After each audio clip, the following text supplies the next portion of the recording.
Her scream was the kind that silenced birds. It ripped through the evening like lightning across dry sky, sharp, final, and full of terror. Emma Darnell's wrists were pinned to the dirt floor, a boot pressed into her lower back, grinding hard enough to crush bone. She couldn't move. She couldn't even breathe. Her cheek scraped against the ground, and all she could taste was earth and blood. Behind her, Wade was screaming too, begging, his voice breaking like glass. Please, don't hurt her. The men didn't stop. One held Emma down. Another tore through the kitchen. Glass shattered. Chairs toppled. Pots clanged to the floor. The third one was beating Wade with a shovel. The sound echoed in Emma's skull. Crack, crack, then silence. No more begging. No more Wade. Just the sound of boots, breath, and the question, "Where's the gold?" Emma spat dirt, said nothing. A hand grabbed her hair, jerking her head up. "Don't play dumb, girl." He said he had a stash. "Where is it?" She didn't answer. Couldn't they tore the place apart, ripped drawers from tables, threw books, splintered wood? One crowbar lifted the floorboards. "Nothing," another voice growled. "She's lying." But she wasn't. They didn't believe her.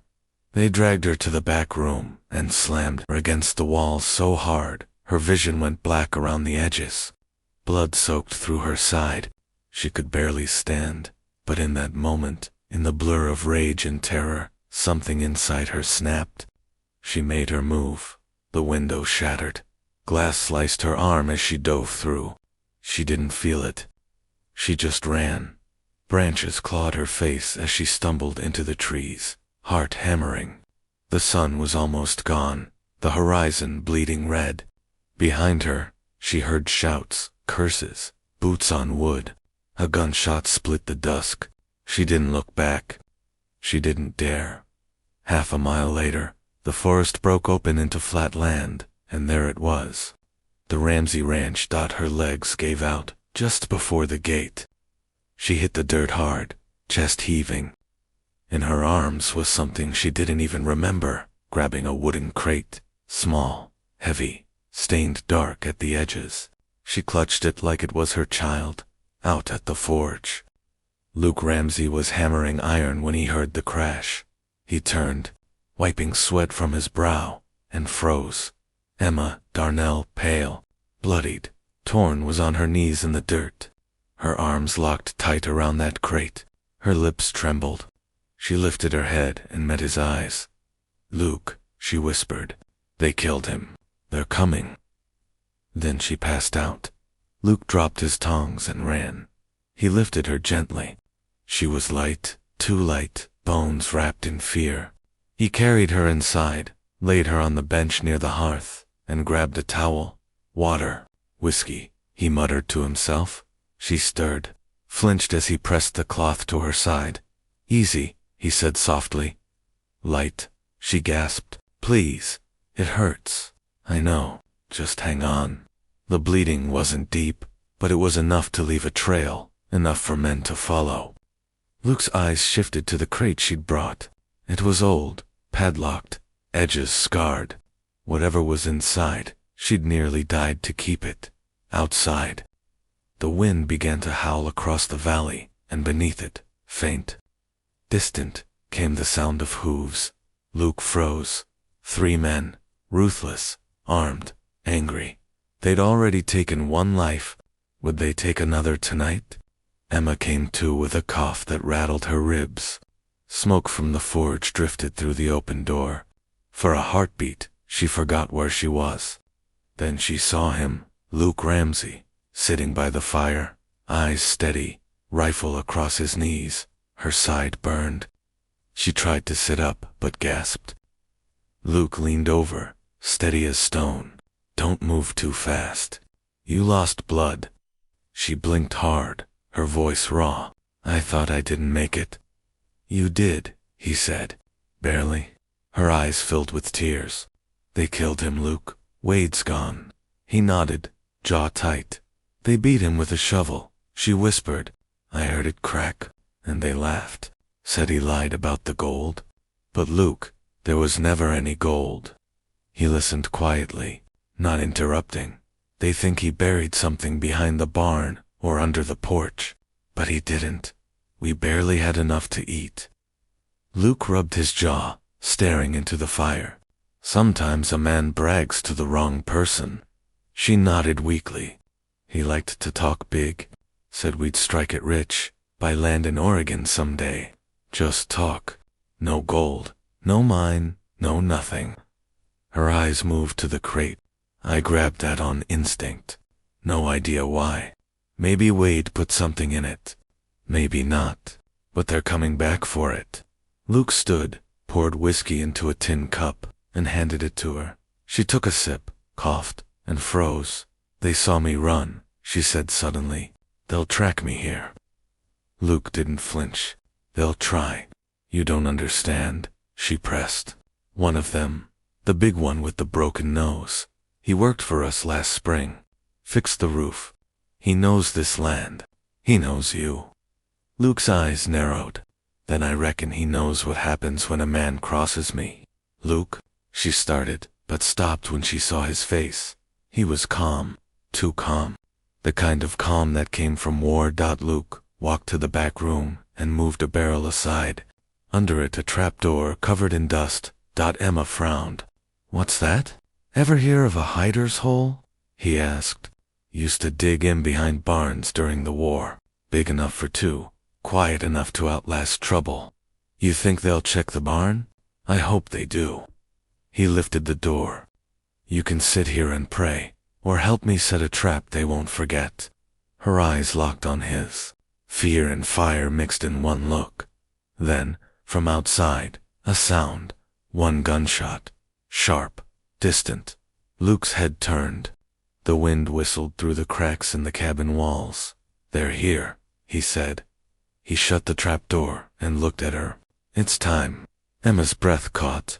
You're not going out there alone. He chambered around. You got a better idea. She stared, speechless.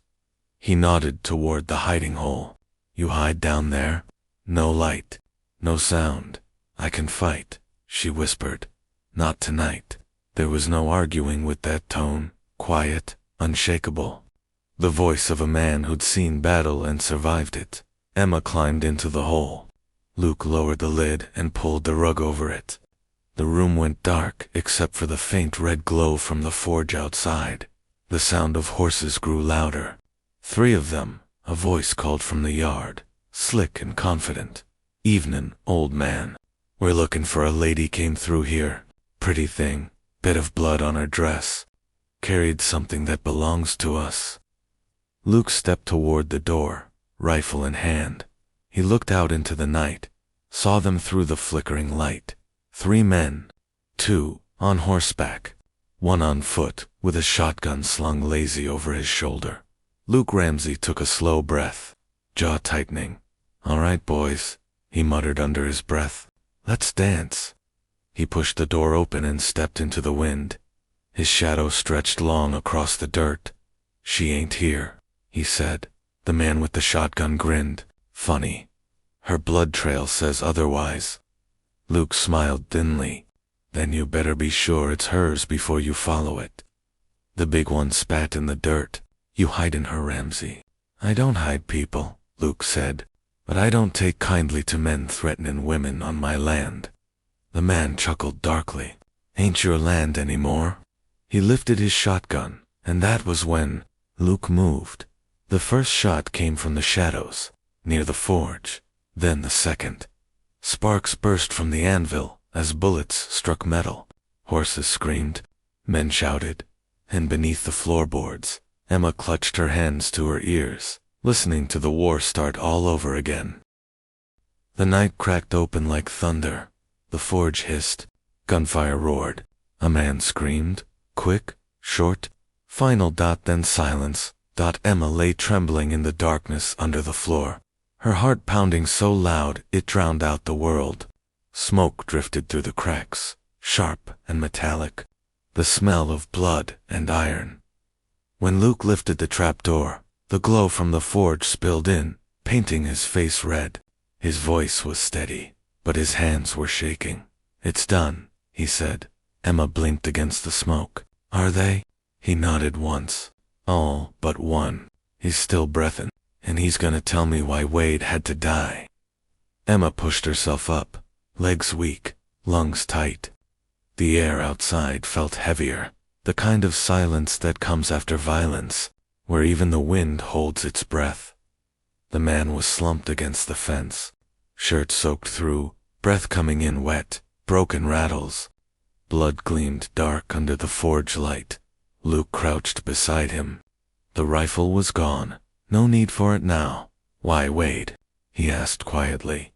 The man tried to smile, but it came out twisted, half pain, half pride.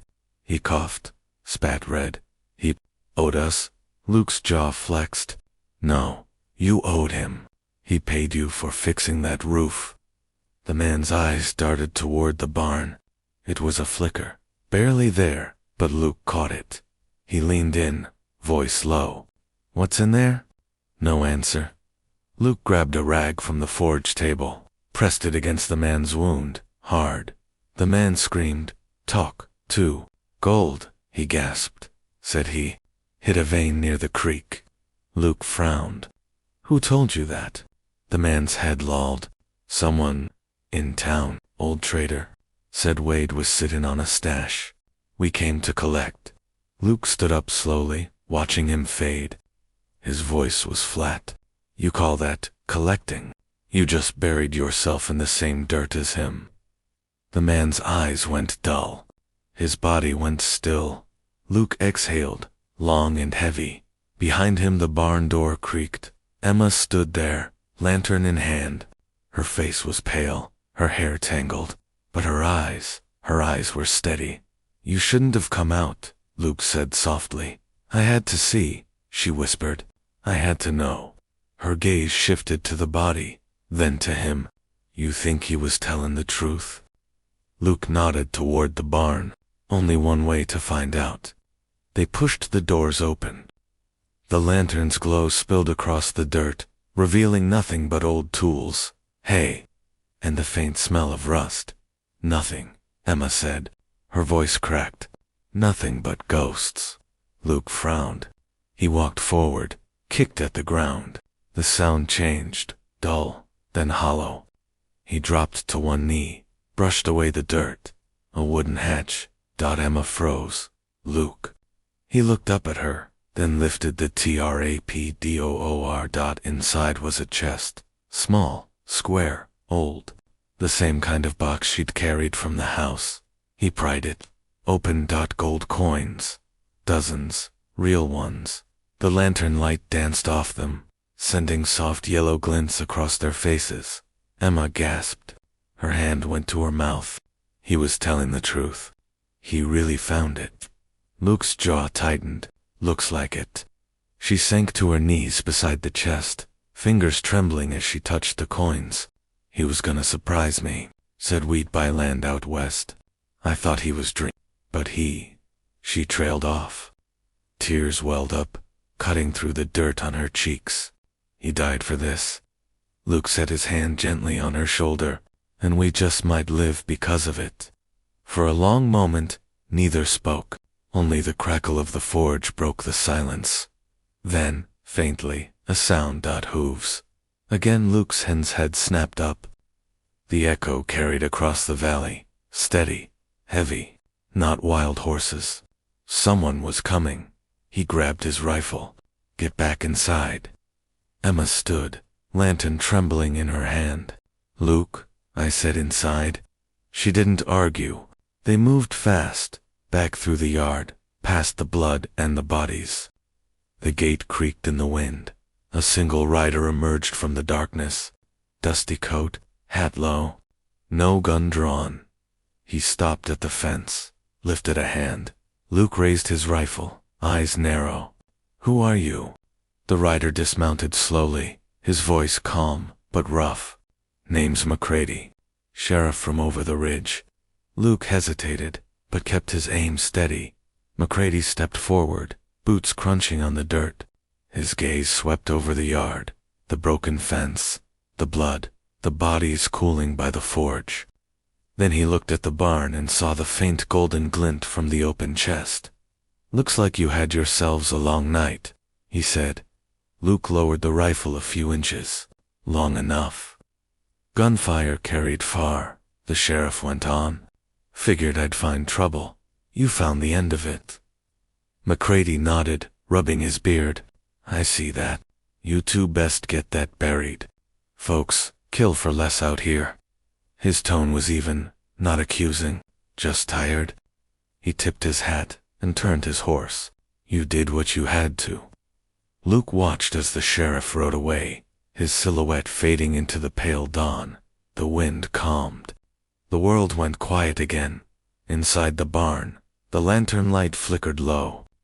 Emma stared at the gold, at what it had cost. Luke turned to her. "You could take that and start over. Oregon, California, wherever you want. Wade would want that." She shook her head slowly. "I don't think I want gold anymore." Her voice trembled, but her eyes didn't. "I just want peace." Luke nodded. "Peace is harder to find than gold, but if you're lucky, it shows up when you least expect it." Morning came soft and gray. Together, they buried Wade on the hill behind the ranch. The sun broke through the clouds just enough to touch the stone at his grave. Emma stood there for a long time, her dress still stained with blood, her hands trembling slightly as she laid a single coin on the dirt. Luke stood beside her, hat in hand. "You saved my life," she said quietly. He smiled, faintly. "Maybe, but you kept me human." She looked at him, eyes red but warm. "I don't know where I go from here." "Maybe nowhere," he said. "Maybe right here." The wind moved through the grass, gentle now.